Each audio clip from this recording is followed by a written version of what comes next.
On this episode of Narcissist Apocalypse, we talk with an abuse survivor named Sarah.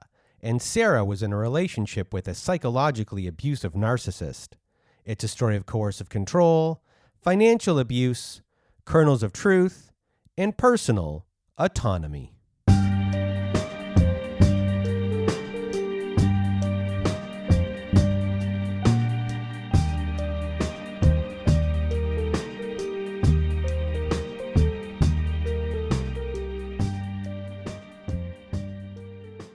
Welcome to Narcissist Apocalypse, everyone. I am Brandon Chadwick, and with me today we have Sarah. How are you? Hello, I'm good. How are you doing? I'm doing well, and thank you for asking, and thank you for being here. And if you want to be a guest like Sarah is today, please do go to our website at narcissistapocalypse.com and click on the guest form button at the top of the page. There you can read all of our instructions, and please read them all, and either send us an email at narcissistapocalypse@gmail.com or fill out our guest form and press the submit button, and please do send it in the format that we ask for. And we do have a content warning for this episode as we do discuss sexual control and coercion in this episode. So that is your content warning for today. And today you're going to hear Sarah's story. And Sarah was in a relationship with someone who used logic as a way to psychologically control and manipulate to get their needs met and to keep Sarah within their coercive control. So a big thank you to Sarah for being here today. And I'm going to get it my way and your way. Sarah, the floor is now yours. All right, thank you. So I want to start off by saying that it's probably very common for people to be questioned when they're in these kinds of relationships, right? Like, how did this happen to you? How did you let this happen, of all people? But I have to say that I'm sure my situation wasn't different from other people's, but my situation was the diabolical kind. Like, I wasn't physically abused, right? It was like it's all the stuff that happened behind closed doors. I normalized it. He used logic to make me look like the crazy one, all while the abuse was behind the scenes. So it was psychological, mental, sexual, financial, all that stuff I couldn't explain because he could logically explain it and make me look crazy. So, and I like to put it to words because I know people struggle to find the words to explain what's going on behind the scenes. So hopefully this will help the way that I explain it. So we'll start off with my childhood. And I've listened to several of your podcasts, and I know a lot of people, they say they had like a normal childhood. I thought mine was, because why would I know any different, right?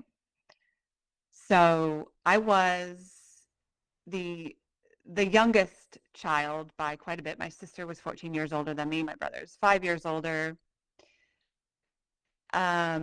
I thought everything was normal, but I can tell you that I was one of those kids that I walked around. This is why I'm so intuitive at this point, because I walked around a battle zone as a child. I constantly was on high alert so other people wouldn't explode. And I knew that as soon as I felt something not right in my environment, I would mitigate my own behavior to make sure I wasn't part of upsetting someone. So I was very conscious of how other people felt. I could see it, I could feel it. And rather than being myself, I always just shrunk myself, for lack of a better way to say it. I minimized who I was so I could keep my environment safe. And I didn't realize this until I was older. I always thought my mom was in charge, but really my dad was like the puppet master behind, she was the one who had to say what the rules were, but she was getting the rules told to her. And I should probably preface this by saying that I don't have any ill feelings towards anyone in my family or any relationship that I had, because it made me who I am today. So they're just kind of players in my movie, but I'm going to tell my story of my movie. So I realized that my mom was getting told what to do. and she was enforcing the rules. I would always ask my mom, like, why don't you have any friends, when I was a little kid? And she would say, she wouldn't really answer me. But what I found out later was that my dad told her she wasn't allowed to have any friends. So she wasn't allowed to go out. She could go out with her siblings, but she couldn't do anything else. And I didn't know that. So my mom basically didn't have any control over her life. And I didn't realize. My sister was old enough that she had moved out. And clearly my brother had, I would say, narcissistic personality disorder, for sure. So I was raised with someone with a personality disorder. The rules weren't the same.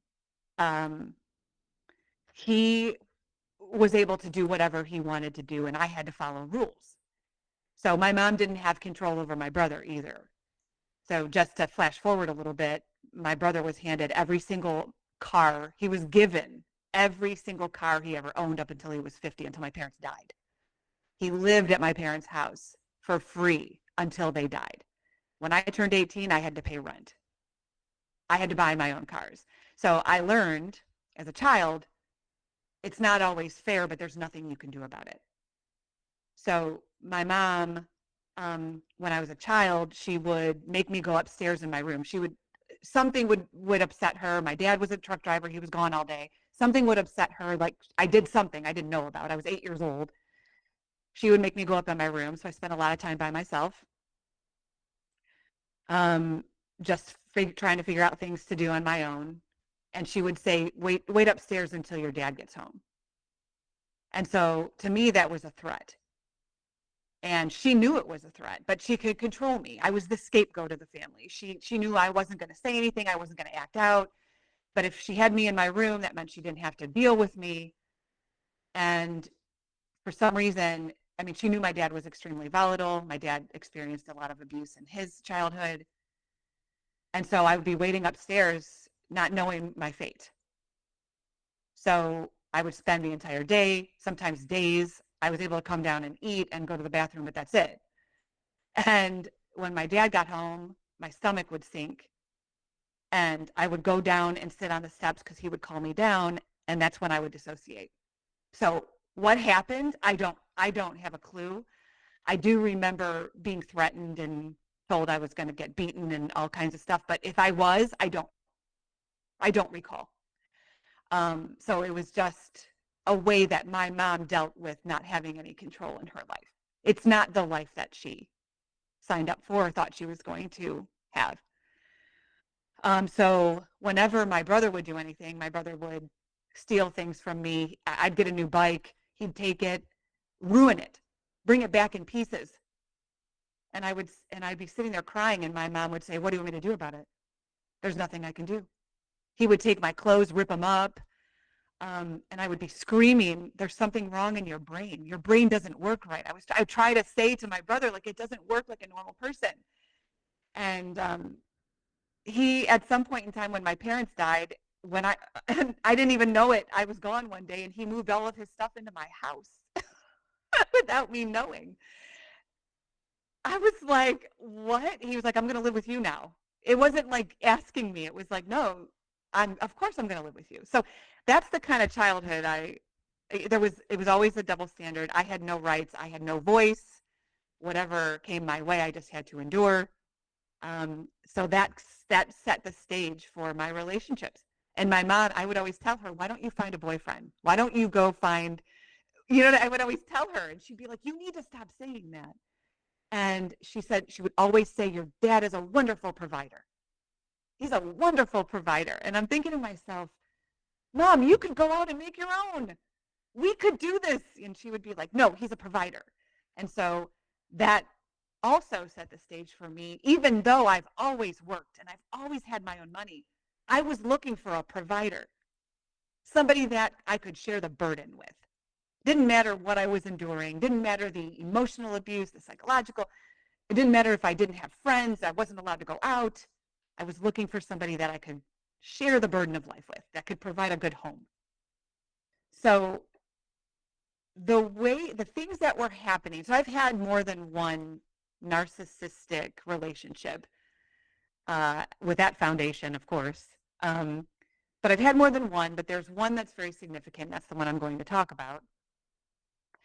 And before I got into that relationship, so it was fairly recent. I already had my 3 children, was living on my own for many years. When I got divorced, I didn't think that I was worthy, so I let my ex-husband have everything. I was basically lied into letting go of my house without taking half of it. He told me it wasn't worth anything and that he'd pay me later, and he never did. And he eventually took me back to court again and took even more from me. And that was a year-long battle of, like, he said I abandoned my children, which, what are you talking about? Like, I have them all the time, you know? And he took away child support. I was $25,000 in debt with attorneys, and I could barely feed my children, and I had them 50% of the time. And I couldn't work because my parents were in nursing homes. My sister died. I didn't have anyone to help me. And so I couldn't work because I had to get my kids to and from school. So I had to do odd, I was trying to work my nutrition business all while I was in court and losing money. And I was, driving for Uber, and I was coaching gymnastics. I was trying to make money when my kids weren't around. And I almost lost my car. I almost lost my home, and I was eating leftover chicken nuggets off my kids' plates, all while I'm in court losing more money. So, and watching my ex-husband buy a new house and all kinds of things. So I was in a very vulnerable place. And when I decided to start dating, and I met this person, and immediately it felt very comfortable to me. He felt like he was very secure. It wasn't like he made tons of money, but he had a solid job. He had a home, already had his kids. He was all set. He seemed secure to me. I wasn't necessarily attracted to him or anything, but he seemed so much like me. He seemed like everything I said, it was like he understood it.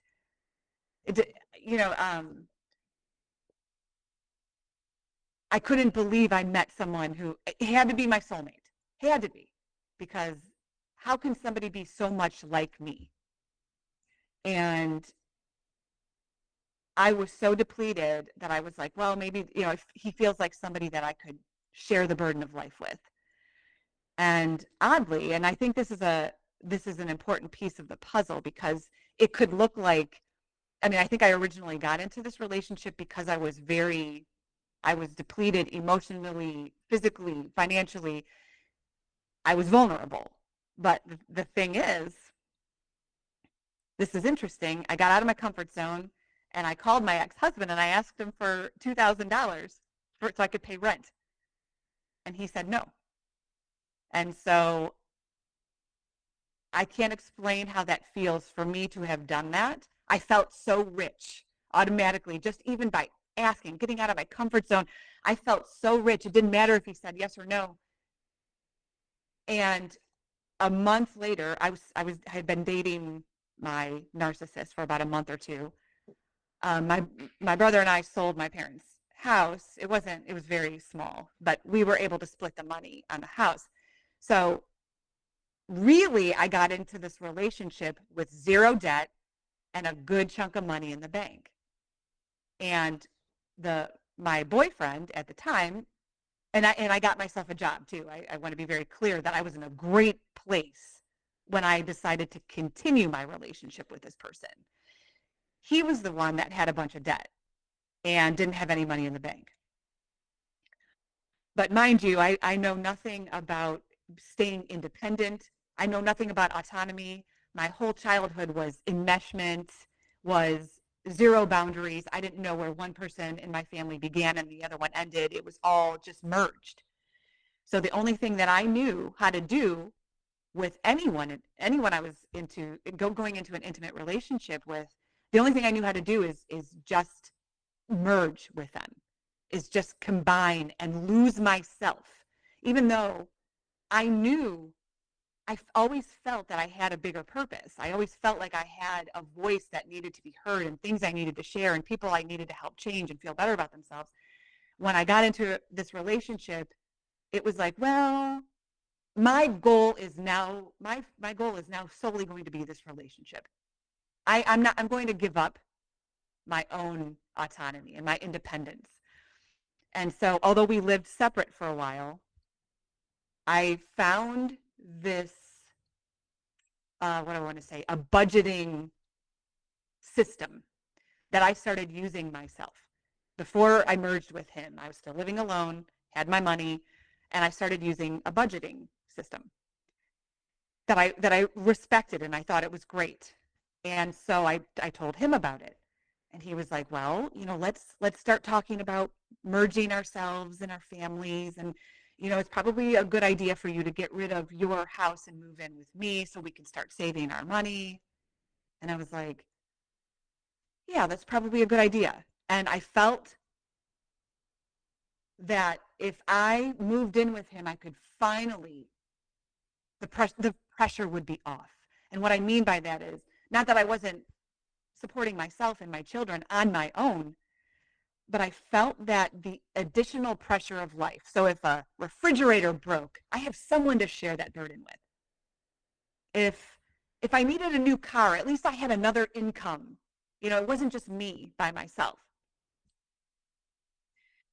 So I thought, why not merge with this person? I'll never have to have another financial struggle again because I have somebody to share that with. And so I got rid of my house. I sold everything in it. I got rid of my own checking account, my own credit card, my own savings, everything. And he added me to his credit card. He added me to his checking account, and I moved over all of my money to a joint account. Everything that I sold, all my furniture, all my books, tables, everything, I put that money into the joint account with him. He didn't bring anything into that joint account. It was me. So I fully own how ridiculous that might sound to some people, because it's like, how would you do that? You always keep your own money. And we weren't even married. That's the worst part. And we took on this financial system, this budgeting system that clearly says don't ever merge your money unless you're married. But I said, I don't really want to get married, but I'm going to be with this person forever, right? So I'm just going to merge my money. I trust him. So there were also, I do want to say, I want to talk about the red flags that I saw in this person when I was, so there were several, but each time I said to myself, it's okay. It's not as bad as I think. I can handle this. And I was very nervous about what I saw within his own family unit. I saw a lot of neglect. There were a lot of things wrong. And whenever I would say, I don't think I can do this, he would start crying and he would say, we need you. My kids need you. And so, of course, I was like, it pulled on my heartstrings because I'm empathetic. And I was like, they do need me. Maybe I can make a difference in their life. Maybe I can start helping them. And I did. But it was so, I wasn't here to change that or to do that, but I felt like it was my responsibility, and the things I saw were very scary.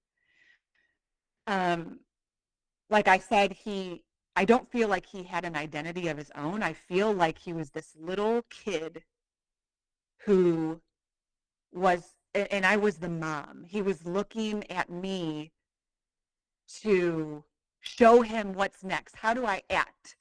And what should I do? Like I've studied the wisdom of Kabbalah for over 20 years, and he was Catholic. And immediately he just got rid of Catholicism and called the Kabbalah Center and got a teacher, and now he's studying the wisdom. He had an Android cell phone. He got rid of the Android and got an iPhone because I had an iPhone. I drove a Subaru. He never owned a Subaru. He went to my Subaru dealership and got a Subaru t-shirt and wore it. And I said, why did you do that? And he was like, and he wouldn't answer me. And I mean, it was just weird stuff like that. And before he was even at my house, it was Christmas morning, and I got a weird text from someone. I knew him for a couple weeks, and I got a weird text that said, hey, Sarah, this is Santa. I want to know, there's a gift outside of your house. I was so scared that I did not go outside my house for 8 hours because I thought someone was hiding in my bushes. And I finally got up enough courage to go out there, and there was a package, and I was scared to death to open it. But it was all these things that I had mentioned in the first few weeks of dating this person. He packaged them all up and put them outside my house. He was never over my house before. And I was so unnerved. Like I thought I was so creepy. But then I thought to myself, maybe I'm being a jerk. Maybe this is the sweetest thing in the world, and I'm missing out on my soulmate who gets me and knows everything to buy me. And I'm going to let this person go because anybody else would say, oh, that's the sweetest thing in the world. And yes, it is in a healthy situation. It might be sweet, but this isn't a healthy situation. This is something that's growing sort of sick. But of course, I talked myself out of it, and I said, this is a wonderful, generous person. And he also, in the very beginning, I noticed that it didn't appear that he cared about his kids because he would buy my kids things all the time. He would buy them gifts and not his own kids. So for like Valentine's Day, he bought my kids all these gifts, put them on his table, took a picture of it and posted it on Facebook and showed everyone, look at what I bought for her kids. And his ex-wife found out and said, how did you do that? You didn't even buy anything for your own kids. And so if that's not a sign, like he's just trying to impress me and pull me in and say, look at how much I care about your kids. But why didn't I think about how much he didn't care about his own? That's a sign. So as we started getting closer and we decided to move in together, and I was moving into his place with my children, another sign was that I was not allowed to bring my old photo albums into the home. And I'm thinking to myself, what do you think are in these photo albums? Like, what, you know what I mean? Like, this is stuff from my childhood. And he said, well, the only way they can come into our home is if you and I go through every single one of them and I show you which ones to throw away. This is before I moved in with this person. So I'm in tears because pictures are very important to me, but he said, but he took them without me knowing and put them up into the attic in the garage. So they weren't allowed to come into the home, and I was not allowed to look at them. And I never understood why. And also, I had a huge book of CDs from the 1990s that I, at one point in time, brought them into my car, and because I was listening to them, and I came home and I said, oh, I was listening to this music. Well, guess what? A week later, my CDs are gone. And I said, do you have any idea where they are? And he goes, well, somebody probably stole them. I go, someone stole, this is 20-something, 2019, whatever. You're saying somebody went into my sunroof in my car and stole? He goes, yeah. So he took my CDs, and what I didn't realize is that narcissists do this because they don't want you reminiscing about a time that was better. If you look at old pictures, if you listen to old music, you're going to think about a time when you were happier and you might leave. I didn't realize that. I thought that was very interesting. But at the time, I wasn't allowed to have any of those things, and I didn't realize why. But I get it now. So we're moving in together. I gave up everything. I don't have my own savings account, my own checking account. I don't have my own credit card. And we're using a budgeting app. This is very important when it comes to the financial abuse. I'll explain this. I did not have access to any of my own money. So whenever I got paid, it went directly deposited to a joint account. He took all the money out except for grocery money and gas money. And he put it into his own individual account that I didn't have access to. And I allowed this.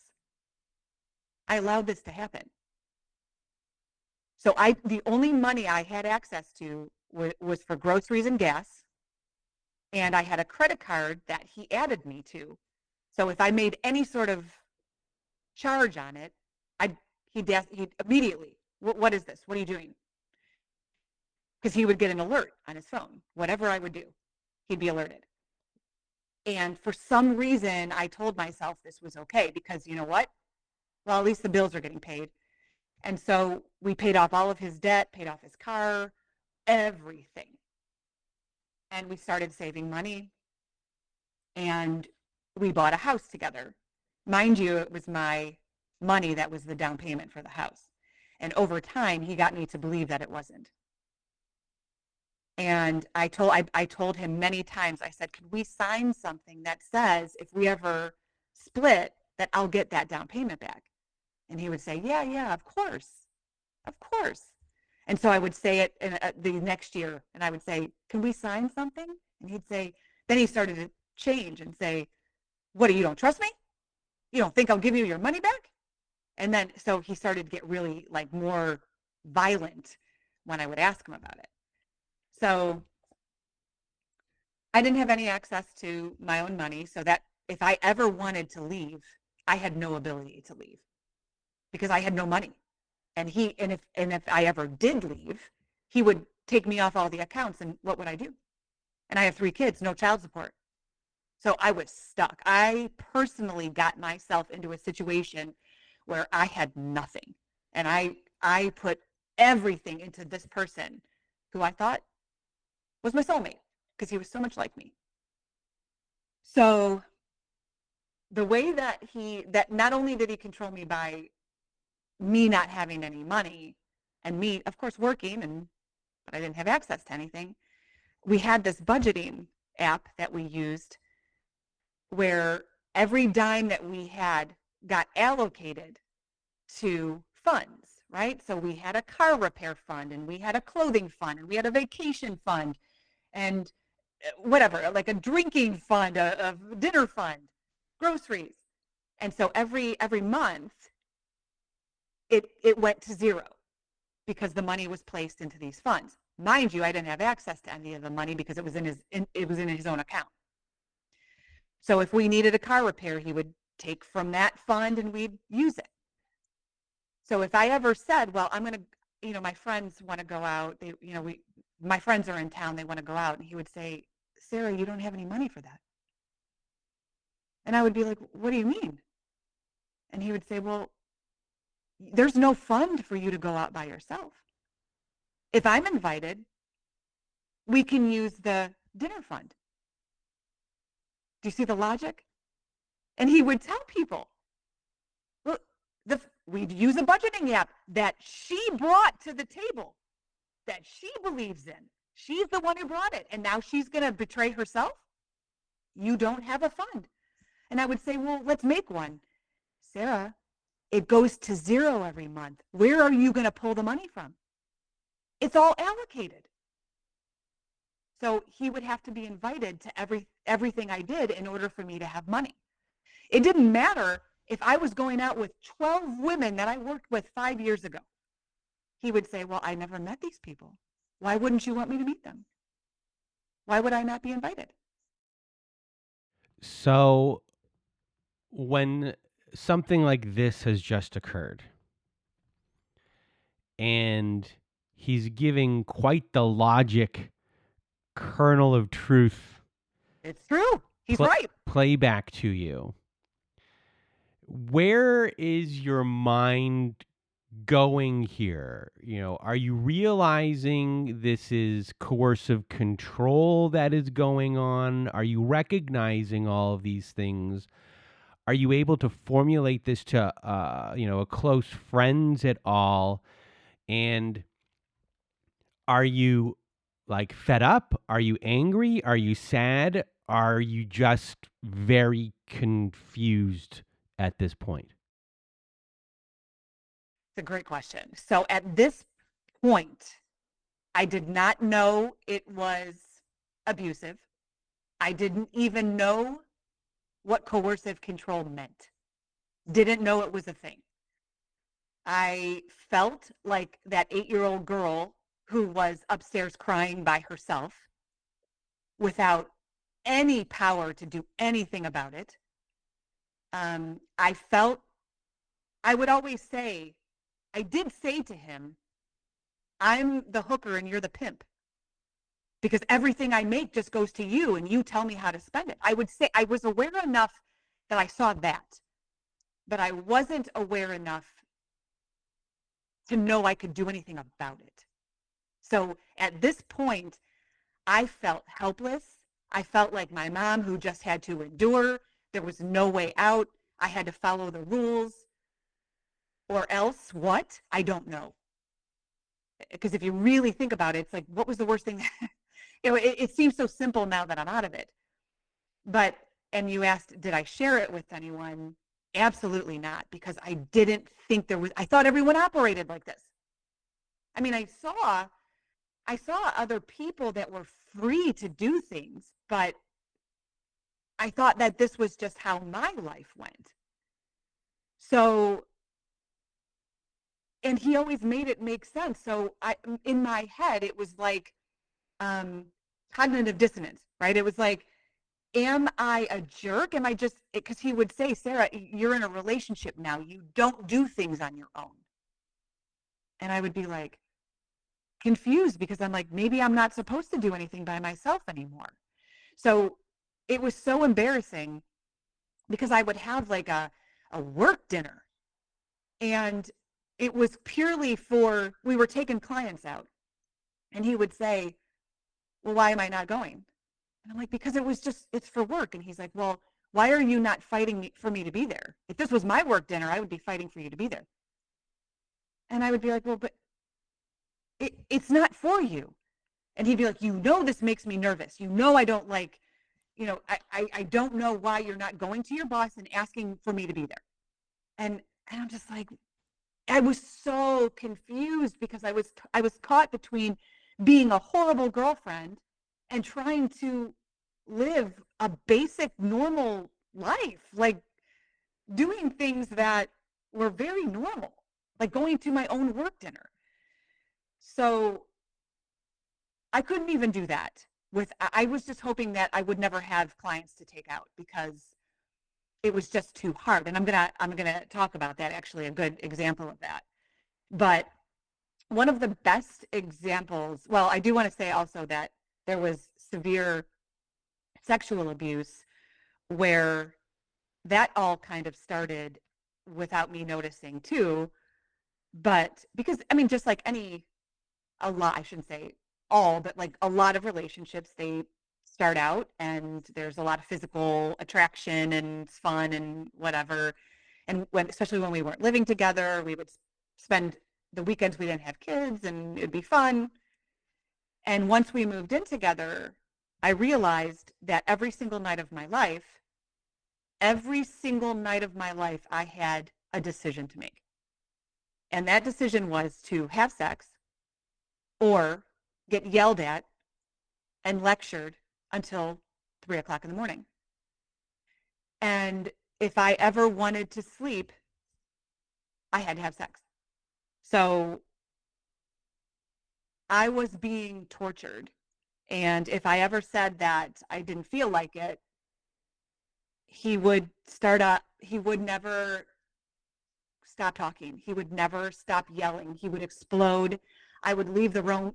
He would follow me. I would go to another room. I would tell him, I just want time alone. And he would just be yelling. He'd be pounding on the door. He would tell me, I don't know, I can't live like this.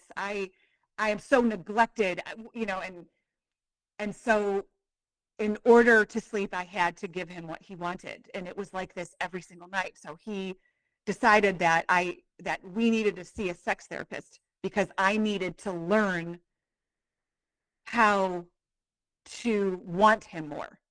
He would give me books to read. He didn't understand why I couldn't just take a Friday. He would say, I need every Friday for you to just focus on my body for an hour. I don't understand why you don't come home from work and just tear my clothes off. I'm not getting what I want. I need, other women, and I should be in the bathroom with you I wasn't in the bathroom with myself for 5 years. He would tell me, you are the only woman I get to see naked. Don't you think I deserve to see you naked whenever I want? Like, how could you as a girlfriend, how could you take that away from me? And so if I ever closed the door, forget it. Every time I took a shower, anytime I was in there, and I realized that it was to look at me, it was to own me. He didn't want me alone with my phone because that meant God knows what I was doing. I never had privacy. I was a grown woman who was never allowed to be in the bathroom by myself because he deserved to see me naked. And if I didn't, so we go to see this sex therapist, and he says, I want to do it 7 days a week, sometimes more than once a day. And so we need to get her to that point. And so I literally thought there was something wrong with me. So I was willing to do whatever work I needed to do to try to get myself to want that every day, sometimes more than once. And he would say, when she's doing it, a lot of times I know she doesn't want it, and it doesn't count. We need to get her to a point where she wants me constantly. She walks in the door from work. She walks into the door at work, and she's texting me, telling me how bad she wants me. This is how I lived. And I prayed every night that something would change in me to make me want him more. Because obviously the alternative was me leaving, and that wasn't an option. I had a good provider. Nor did I have any access to money, so I couldn't leave if I wanted to. So I needed to change so I could satisfy him more. So this story that I'm about to share literally encompasses all of the abuse all at once. It's sexual abuse, it's psychological manipulation, and it's financial abuse all rolled into one. My son, mind you, these are my own children who, are 9, 10, 11, 12, I don't know, something. And my son had a soccer tournament to go to, which, by the way, was already paid for by my ex-husband. So all I had to do was go and get a hotel an hour and a half away. And I thought this would be something very nice for my son and I to do alone, because my boyfriend, my narcissist boyfriend, wasn't from the same city. So he didn't know the same people. I knew the parents, been in the soccer system for years. And my son had this tournament for 2 days. And I said, this would be really nice for him and I to go to, just a mom and son, because this almost makes me want to cry, because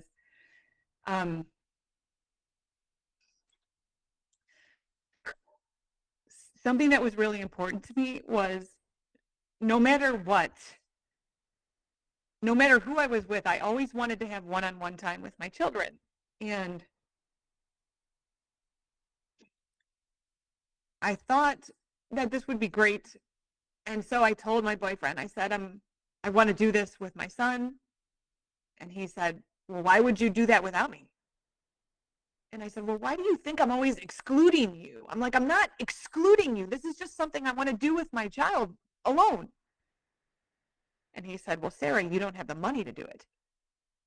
And I was like, what do you mean I don't have the money? Like, we're the poorest rich people on the street. I'm like, we have tons. We have tons. We have funds for everything. But we don't have a soccer tournament fund. And I said, well, then why can't I just use the entertainment fund or the vacation fund? And he said, well, because those aren't for you to use by yourself. They're for us to use as a family. So if I'm invited, we can use the vacation fund. And so I remember laying on the bed crying, and I felt like I was a little kid. And I was confused. Was I wrong for wanting to do something with my children? Was I being a horrible girlfriend? I didn't know. And so I just cried because I was powerless. Here I am. I'm my mom. I don't have a way out. I have no money. And I believed it. And so I said, fine, you can go. And he's like, well, we can only go on one condition. And I said, what? He goes, you have to get your son out of the hotel room so we can have sex.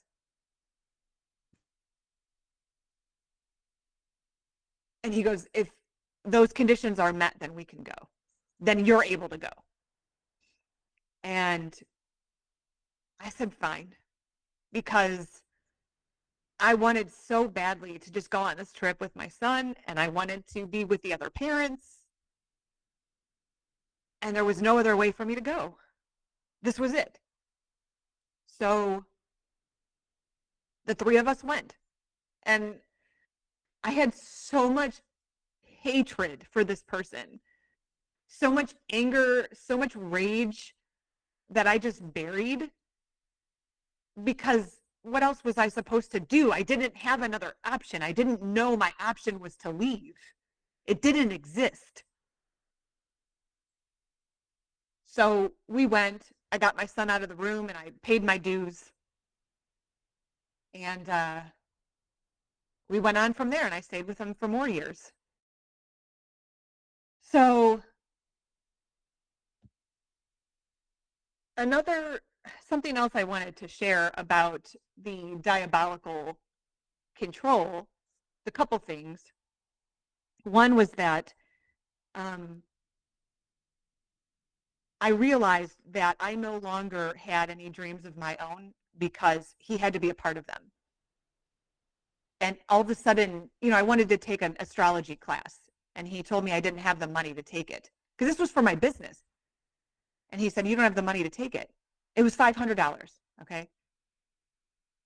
And he said, but if we both take it together, then we have the money. And I said, so we don't have 500, but we have 1,000? And he said, yes. He didn't have anything to do with astrology. He's in a totally different industry. And so I said, forget it. Forget it. So I gave up on things because it was too difficult. If friends would ask me to go out, it got too difficult. So I just stopped going out. Going into the bathroom by myself just got too difficult. So I just kept the door open. And I realized, and this is where it's so, you get so trapped, was that if I said to him, so I started limiting myself, right? My world became these four walls of our home. And I realized I was doing it to myself, because the more I tried to be independent, the harder it got. So I just stopped being independent, and I just started living inside my house. And if I ever said to him, I'm not allowed to be in the bathroom by myself. I'm not allowed to be on my cell phone. I'm not allowed to go out with friends. He would say, I never said that. And he's right. He never said that. And so he could tell people, she can do whatever she wants to do. Because he never told me I couldn't be on my phone. He never told me I couldn't go out with friends. He just made it too hard for me to do it. So I stopped doing it myself. I limited myself. So that's how diabolical the control is. And you don't even realize. And all of a sudden, you're a prisoner in your own home because you've done it to yourself. Because you just avoid the tantrums, the lectures, the difficulty of just simply living your own life. But not only that, he also controlled me. He took things I believed in and controlled me with them. So an example is he wanted me to turn off my phone every night. He told me because if it vibrates, he'll wake up and he has sleep problems. I'll tell you, I've never seen him not sleep, ever. But he would but he didn't want my phone mysteriously going off and maybe it's my 5 lovers, right, that I'm talking to in my free time where he's not monitoring me. So he always wanted me to turn my phone off, and I was like, there's no way. If my kids aren't with me, they should have free access to me at 3:00 in the morning if they need it. But he would tell me, how inconsiderate of you, how selfish of you to not care about my sleep. And so one thing that was always really important to me and I brought into our relationship was energy. Like I studied energy medicine. I was a big, like, let's keep the energy within the relationship. Let's talk to each other first about things, let not share them to other people because it's bad energy. So he used this and he would say, you shouldn't touch your phone when you wake up, because I would wake up first. He would say, it's bad energy for you to look at your phone before I wake up. So he would say, when you wake up, you should wait for me to wake up and we spend time together. And we're the first interaction that each other has. And before we get on social media and start, thinking about other things, we should be first together. And so do you see how he controlled me using a belief of mine? Because if I said anything else, I would betray my own belief. So he used it against me.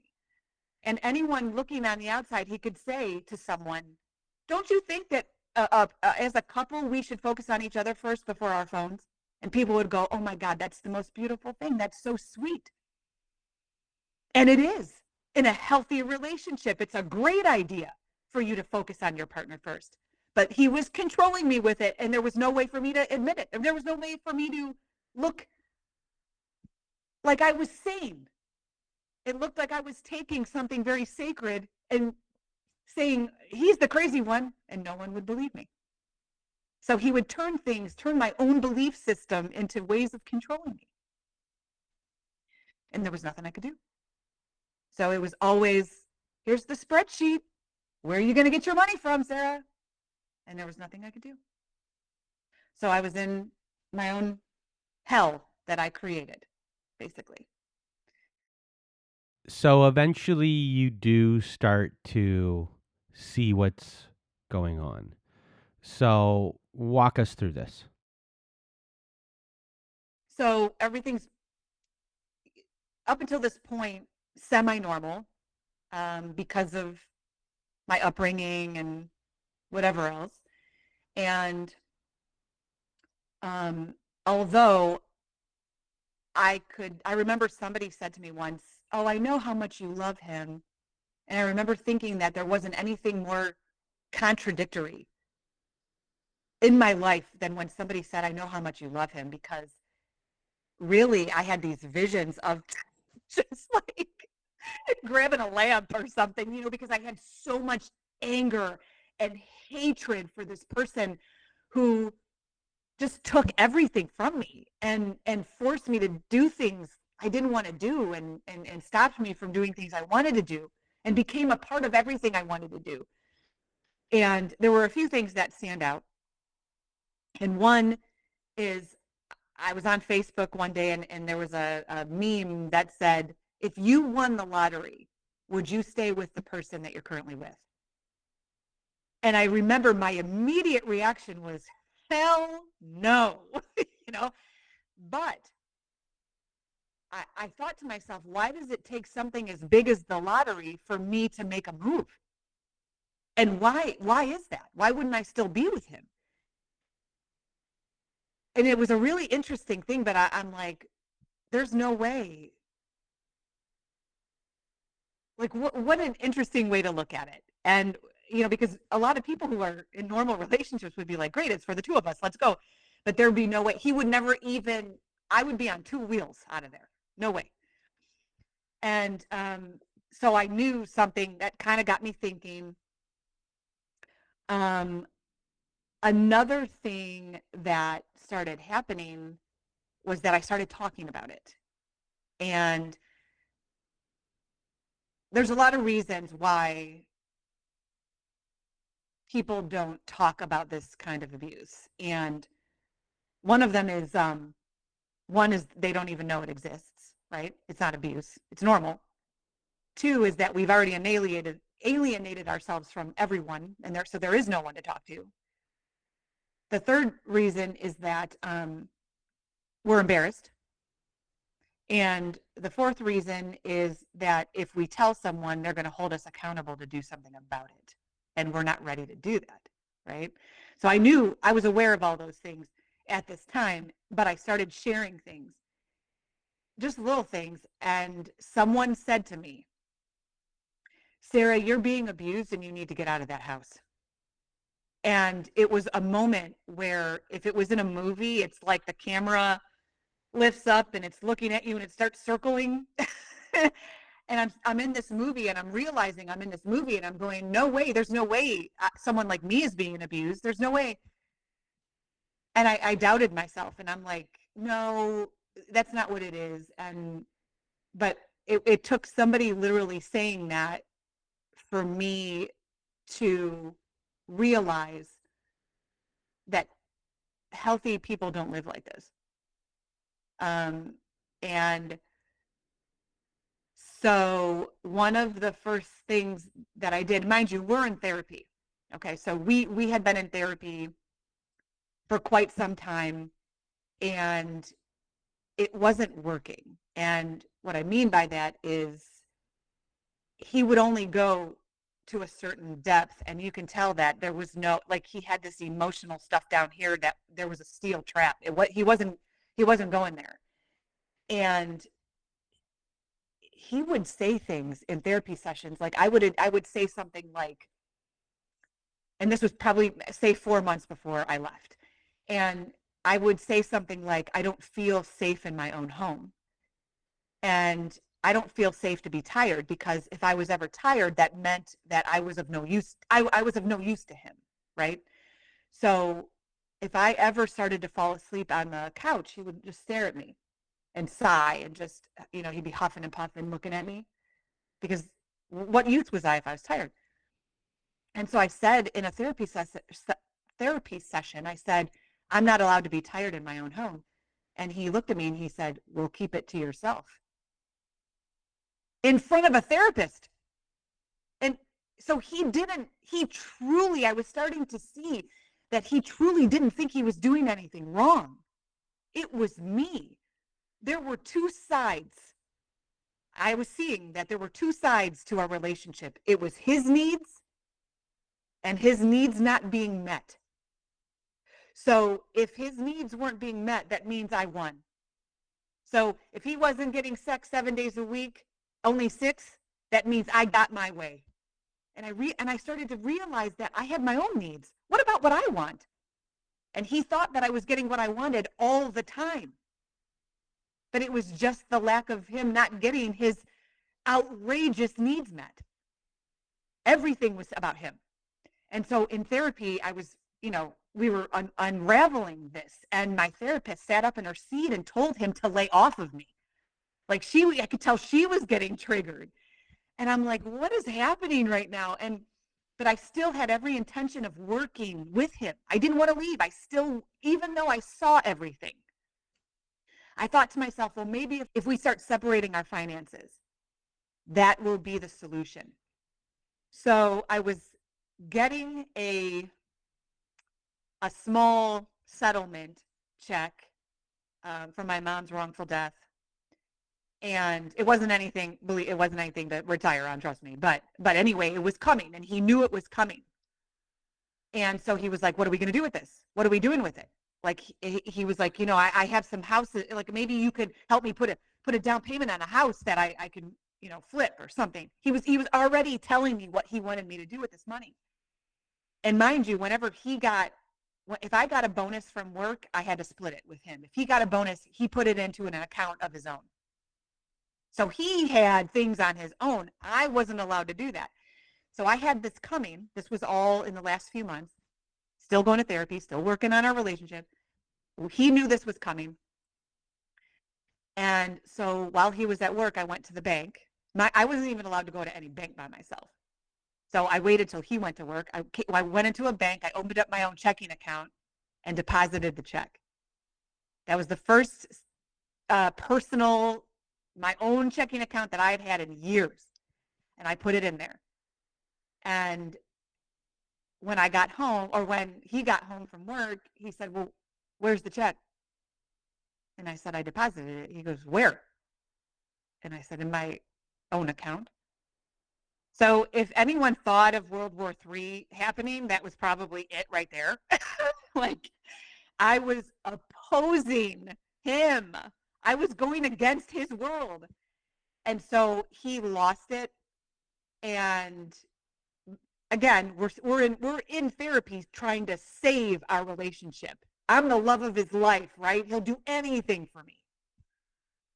So he finds out about this and he starts telling me, you need to buy a car with it, or you need to put money down. We need to get windows. He started telling me. And I said, no, I want to invest it for myself, just like you invest your own money. And he's going nuts and he's stomping around.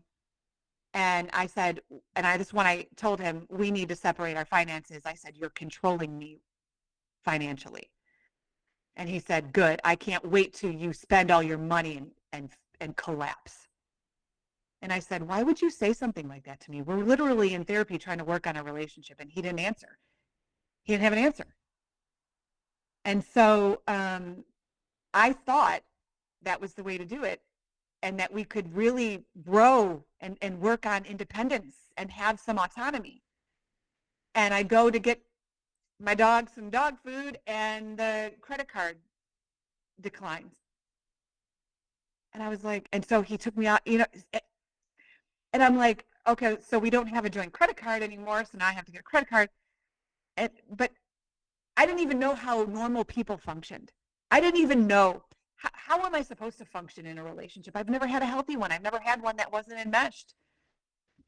And I thought that I was starting to do a healthy thing. But what I had found out was that he started monitoring me even more during that time. He was in my social media. I didn't know it. He was logged into things monitoring me. He bought a condo without me knowing because he was preserving. It was all about self-preservation, right? They think control is love, and he was losing control of me, which meant he was losing love. So he started preserving himself behind my back and taking money, but there was nothing I could do about it. I had to finally face what I hadn't been facing in years, because I was so afraid of what was happening right now. I was afraid that he would go and he had access to everything, and he was organized, and he could walk away that day and be functioning on the other side. And here I am scrambling. But I caused that to happen. I take ownership of that, because I know I didn't know any better, but at the same time, I should have known better, than to give up everything. I know better now. But it finally got to the point where I said, we're done and we're going to sell the house. And I left without him knowing. I packed my car when he left. I worked from home. So I packed up everything I could possibly put in my car for me and my kids, things that I could live on if I never got back into the house, because you don't know what people are going to do.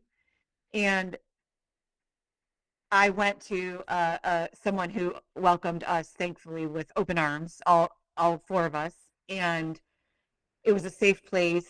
And once I got there, I sent my boyfriend a text, and I said, I'm gone. And he immediately journaled money out of a savings account that we had. And I'm so proud of myself, because when we went to sign off on the house, when we sold it, I told him I wasn't going to sign the paperwork until he gave me the money back. And that was the strongest move I ever made, probably in my entire life. That and asking my ex-husband for $2,000. I would not sign the closing paperwork until he gave me that money back. And he had He called me a gold digger. I mean, he flipped out in front of this poor guy who was the title guy, and a gold digger. Why would I be with you? Like, what are you talking about? But so he finally said, fine. And so I got my money back. I didn't get the money back that I put down on a down payment of the house because he somehow said it wasn't even my money to begin with, which it was. So when he was in the home, he took everything out of the attic and he moved it. And so he took things from me. I don't even know what he has, but one thing that I knew I had to come to terms with was that literally I had everything that mattered. Everything else was extra. So as long as I had my children and a few things, that's really all that mattered. Anything else I got was fluff, I suppose. So I realized at that point that it was never love, because not one time in all of that did he ever fight for me. Not one time. And if you love somebody, you're going to be like, I will change. Let's work together.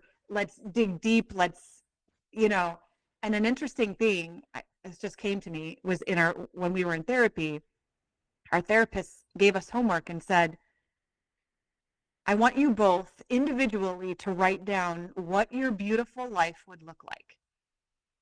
And so I got to it, and I was journaling, and I was like, I would have a thriving consulting business, and I would be helping people change the way they feel about themselves, and I would be doing, speaking engagements, and I would have close friends that loved having deep conversations, and then I'd be traveling, and I would be close with my children and hiking. I had all these thoughts, and I asked him, I said, how are you doing on your homework? And he said, stop deflecting. And I said, what are you talking about? I said, well, what are you writing? And he never wrote anything, because the truth is, it would have said, my beautiful life is Sarah giving me everything that I'm asking for, everything I need to feel good. And that's how he looked at me. It was like I was like this funnel. It was just me. I was responsible for making him feel everything. And when he didn't get it, I was failing. And so that was a clear sign. That's such a wonderful exercise, because a narcissist will just say, Sarah needs to do this, or she needs to do, he needs to, whatever. The partner needs to be fixing all of these things and giving me what I want. And I realized that was never going to happen. So I was very busy for the first 3 months getting things in order, because it was, I had to, there were a lot of things to do to make sure my children and I had a new home, and I had all my accounts, and everything that's in, all the moving and the shuffling and moving things to storage and all of this stuff. And I was still working full time, and I was, over a half an hour away from where my kids went to school, and they weren't driving yet. And it was just, I was on high, and I bought a house and got settled in it. And once I got settled, that's when the floodgates opened. I had what I would consider PTSD, where my insides were shaking so badly. And I don't know how else to put it, but like my insides were nervous and shaking, and I couldn't stop them. So I would constantly be shaking myself, so I didn't have to feel what the inside felt like. And I was in the emergency room twice, because I literally thought I was losing my mind. And, I don't take any medication or anything like that. And so it wasn't like there wasn't anything else going on other than the fact that I was coming down from years of being hyper vigilant, right? Years of going, what do I do to make sure this person doesn't flip out? And when I came down, it was rough. And I had dreams. I had dreams that he moved into my home, my new home that I bought and I couldn't get him out. Those were, I mean, it was reoccurring where I had to go through everything all over again to try to get him out, and he didn't understand why he had to leave, and it was a really, really, really hard time. It was hard for me to even work because of the shaking inside, and I would say that that lasted about 3 months before I started. I worked with a lot of good people, a lot of good healers that a lot of different things that helped me, like acupuncture and energy and herbs and all kinds of stuff that started to get me back down to normal-ish. um, but that's it's a overview of how the the ending was, and I can assure you that it didn't really hurt him.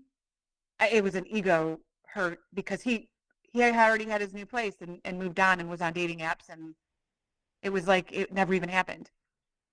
And so that was kind of that was a tough thing to deal with, going, wow, that wasn't love. And it wasn't love on my part either.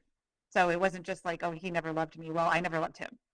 It was just trauma based, right? We fit each other's trauma.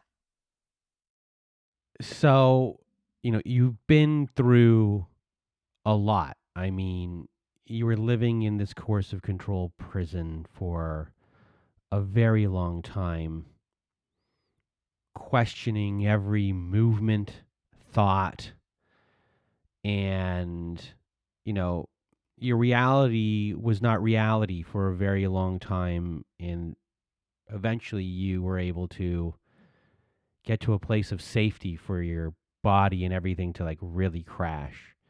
So from that experience alone, in the crashing of everything, I guess what were your biggest realizations of um, your mental health as a whole, and you know, not just this moment of your life, but your whole entire life, and what you've been mentally carrying your whole entire life, and unwinding all of that? Like, how do you, or how have you gone about unwinding a lot of beliefs that like could be hard ingrained in you that you've been living forever? Yeah. So I feel that it's been a road, right? It's been a lot of learning, a lot of really, I don't think we really understand who we truly are as individual sovereign beings, because we're told to fit into a mold. And I mean, there are some people that are lucky enough where their parents go, you just be you, but that's not common.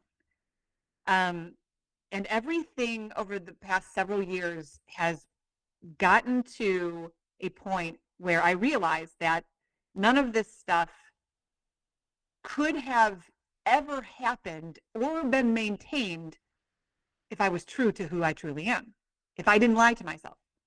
I lied to myself to get into the relationship, and I lied to myself every day to maintain it, right? So if you think of all the situations that you got yourself into that ended, or that you ended up feeling pressure and stress and depressed and whatever, you probably lied to yourself to get into them. So, because how else would something like that thrive if I was being honest? How could I even have started a relationship like that without lying and saying, oh, you can do it. You're different. You're, this relationship is different. You guys are soulmates. You guys, it's lying. So I have been through some wild realizations, and if I could encompass everything it, it into this one thing, it has to do with me lying to myself. So who are you? I really like the person that I am now, but what I notice, and the people that I work with too, my clients, is that everyone, we're performing every day. We're performing. We don't realize it. And it's like this balancing act, right? We gotta keep up the house and the image and all this. And no one wants to drop, the balls that they're juggling, because when they do, they're going to have to give up some of those things. When you stop lying to yourself, when you start being brutally honest with the things you want or your preferences or whatever, you're going to lose the things that you built on a lie. And so I've lost a lot of things. And all of those things were built on a lie. So I got rid of this relationship, right? Because it was built on a house of cards that had lies as the foundation. I got fired from my job because I exposed abusive behavior that was going on behind the scenes. They know it was abuse. I just said it out loud because I couldn't take it anymore. And they fired me after 8 years. And I realized that I wouldn't go back ever to being the person that I was who held up the performance. Because I had to perform to go in that job. I had to pretend like I liked these people. And my body couldn't, it was like I couldn't be fake anymore. So who am I? I'm this person who can no longer be fake and who has faced the loss. The friendships that I have, I don't even have them anymore because they're built on little chit chat. They're built on complaining or being a victim or drama. And I don't have that anymore. So it's very quiet, but it doesn't mean that I'm not living. I went on a boat the other day and someone said, "Oh, I'm so glad to hear you're finally living." What do you mean I have to be doing to live? What about being? So I'm learning how to actually be for the first time in my life. And then when I'm being, that shows me what I should be doing, as opposed to trying to do and act like I'm something I'm not. So I can tell you I can tell you that I'm not a lot of things anymore. And my life has gotten very quiet, and I'm excited to see the person that is going to evolve from being as opposed to doing. And if you had any words of wisdom for everyone listening, what would they be? So there's a couple things. The first one is, if you woke up tomorrow and you had no ability to lie, what's the first thing that would collapse? If you look at it like that, you couldn't lie to yourself anymore. What would collapse? And those are the things that I was so afraid of losing. But those things that are built on lies are collapsing anyway. You can look globally and it's happening. So if you're honest with yourself, you can no longer lie. What will collapse and what's your fear? You can either go into it proactively and have some control over the changes, or the changes are going to happen without your control. So looking at where you're lying every day. And the second thing is, and I got caught in this, is that when we're in these abusive relationships, we tend to love to build our case rather than do anything. So I think it's really important to learn all you can about what's happening. Learn the definitions. Talk to other people. Share your experience. Listen to other people's experience and learn. But if all you're doing is building a case against your partner and accruing more files, what's the purpose? If you're not actually making a move, I don't know what the move is. But if all you're doing is saying, "Look at what you did to me. Look at I learned this and you're doing this," and it's just a decade or decades of building a case, it serves no purpose. If you're going to acquire wisdom and knowledge about what's going on in your relationship, and that's all you're going to do, you have to make a move. There has to be some sort of move, whether it's leaving or whether it's demanding therapy and change and whatever. I don't know. But I think that we get caught.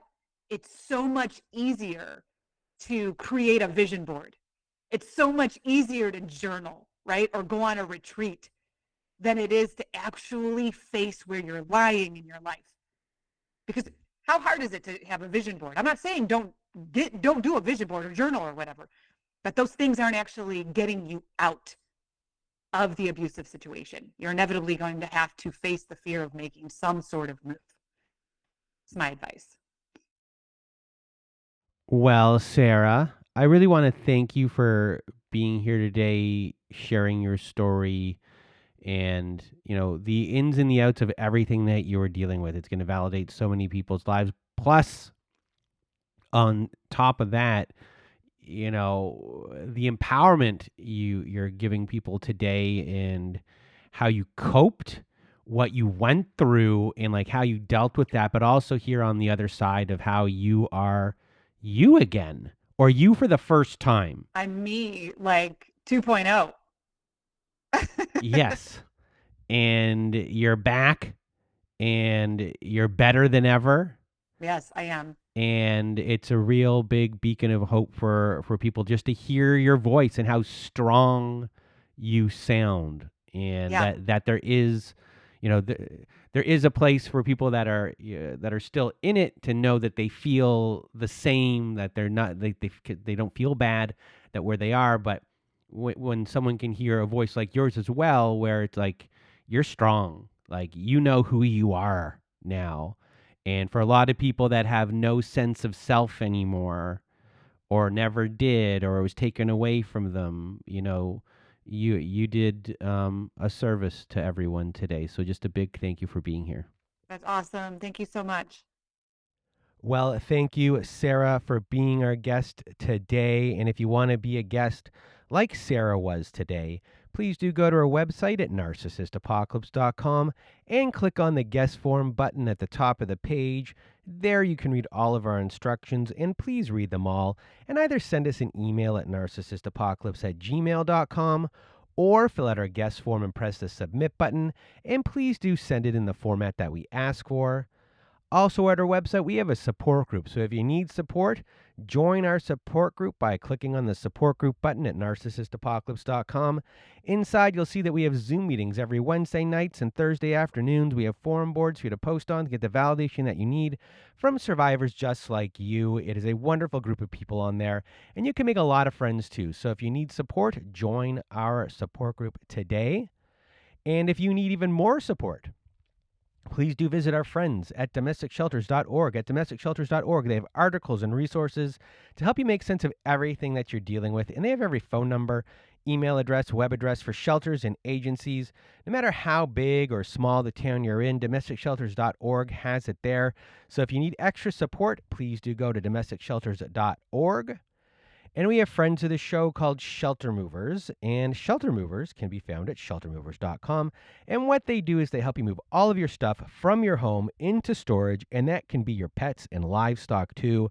So if you're trying to get out of domestic violence and coercive control and you need help leaving the home, getting all of your stuff out of the home, sheltermovers.com can help you get all of your stuff into storage, including your pets and livestock too. They are only available in Canada, and they are a donor-supported charitable organization. So if you need help from them or just want to donate to them, go to sheltermovers.com. And that is it for today's survivor story, for today's episode. So for myself and Sarah, we hope you have a good night.